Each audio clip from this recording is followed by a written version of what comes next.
Hai Rhinovers, kembali lagi di segmen Rhino Talk. Jadi di sebelah gue udah ada mesin Rhinotech nih, Rhinotech DTF.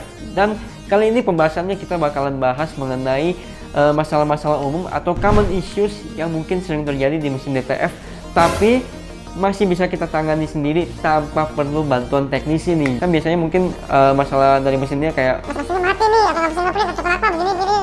kita panggil aja yuk teknisinya. Halo Mas Aloy. Halo, Waduh, ya. lagi sibuk gak nih? Enggak sih, nggak terlalu. Oke, ya udah. Sekarang gue mau bikin video nih buat bahas beberapa common issues yang terjadi di mesin DTF. Boleh? Boleh.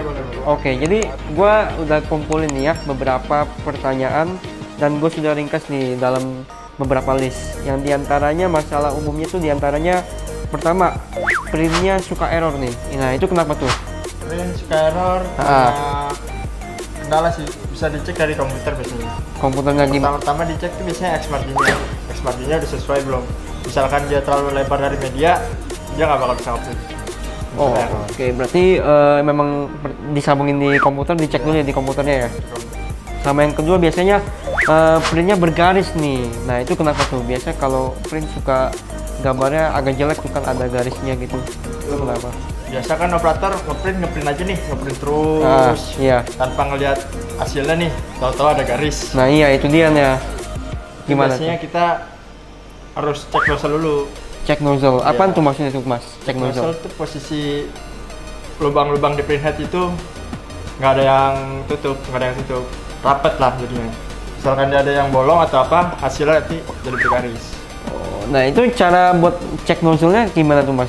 Step by stepnya Mas? Pertama paling kita cleaning otomatis dari mesinnya. Ada tombol cleaning sih. Oh ada tombol cleaning di sebelah sini ya. Terus kita cleaning, kita cek nozzle lagi.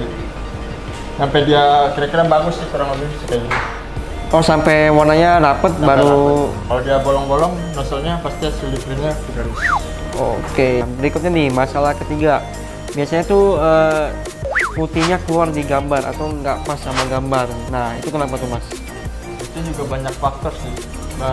Pertama bisa kalibrasi, terus yang kedua dari bahan miring bisa. Nah jadi solusinya kayak gimana tuh Mas? Kalau kayak begitu? Palingan kalibrasi ulang sih, dicek kalibrasinya lagi, pastiin kalibrasinya udah benar, terus posisi bahannya tuh udah lurus. Oh dari softwarenya ya memang ya? Pas awal kita instalasi diajarkan buat cek kalibrasi. Oke, masalah keempat nih Mas. Biasanya tuh pad filmnya tuh suka kegeser. Nah itu kenapa tuh? Dari flat filmnya kan dia ada dua jenis, Ah, ada single coating sama double coating. nah, Nah, single coating itu dia yang glossy. Glossy itu lebih gampang mudah geser.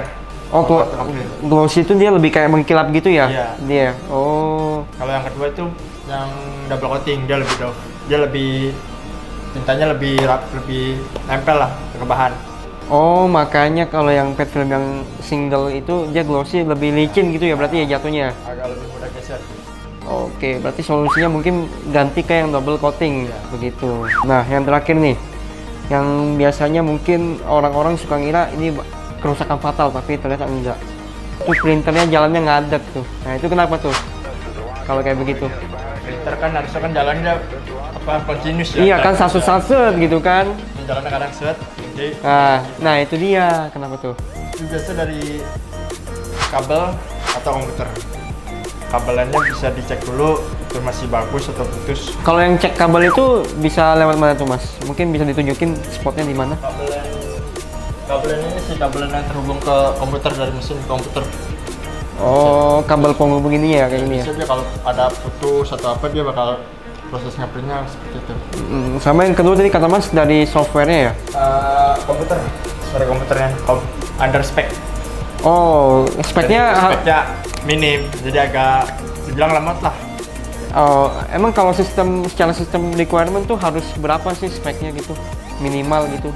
Kalau prosesor ya i5 lah, i5 RAM-nya minimal 12 atau 16. Oke, jadi minimal i5 sama RAM-nya 16 GB gitu ya. Nah, tapi nih Mas Aloy, misalnya aja nih, amit-amit mesin Rhinotech DTF kita tuh benar-benar ada masalah fatal gitu loh. Nah, itu kita sebagai customer harus hubungi teknisi aksesnya kemana gitu. langsung hubungin aja ke Rhinocare Indonesia atau DM Instagram kami. Oh, Teknisi siap. Rhino Indonesia juga ya intinya ya. Oke Mas Aloy, terima kasih. Sampai jumpa di video selanjutnya. Bye bye.